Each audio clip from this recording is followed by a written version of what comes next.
Le mot transmission est a priori considéré comme plutôt simple en apparence, mais il ouvre en réalité une multiplicité de chemins, de tensions, de responsabilités et de temporalité. C'est une notion qui nous oblige, car le temps passe et presse dans un monde en constante transformation, rendant impératif de penser l'avenir avec mémoire, trace et passage. Quand on parle de mémoire et qu'on parle de témoin, c'est toute la différence entre le travail historique et puis le travail de mémoire à partir de la collecte de témoignages, où la dimension de subjectivité, elle est très forte. On se sent porteur quand on est dans un mouvement comme Peuple et Culture, de périodes historiques. Les savoirs implicites sont des savoirs expérientiels qui sont développés grâce à la pratique terrain et qui sont malheureusement pas formalisés parce que par essence, celui qui les détient ne sait plus qu'il sait. Si cette compétence est stratégique, elle est nécessaire, je vais en avoir besoin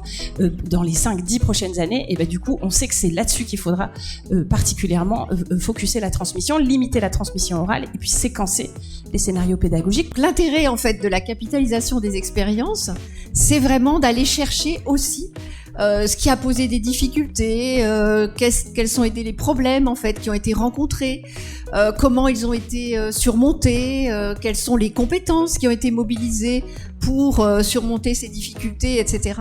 Parce que pour nous, en fait, en termes à la fois pédagogiques et de transmission, ce sont des informations qui sont presque plus intéressante encore que un récit un peu lisse de la façon dont les choses se sont déroulées comme toujours idéalement, sans aucun problème, sans aucune perte de temps, etc. Selon moi, il n'y a pas de crise de la transmission, il y a plutôt de la crise des moyens qui peuvent être mobilisés pour transmettre. On n'est pas prêt à recevoir nécessairement. Donc il y a toute cette éducation et cette formation à la curiosité, à l'esprit critique, parce que c'est pas parce que le gars va me transmettre ça que ce n'est pas critiquable.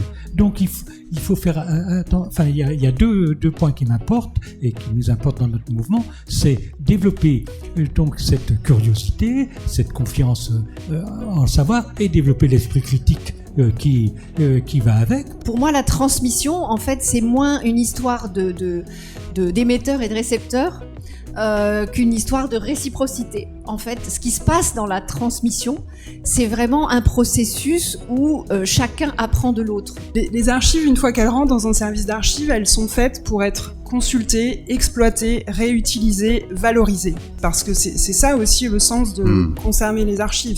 Archive n'égale pas cryogénisation. Et pour nous, en fait, l'émancipation, elle a d'abord pour but de faire en sorte que les porteurs de projets deviennent des agents de transformation sociale qui renforcent leur confiance en eux-mêmes, en leur capacité, en leur légitimité à porter un regard critique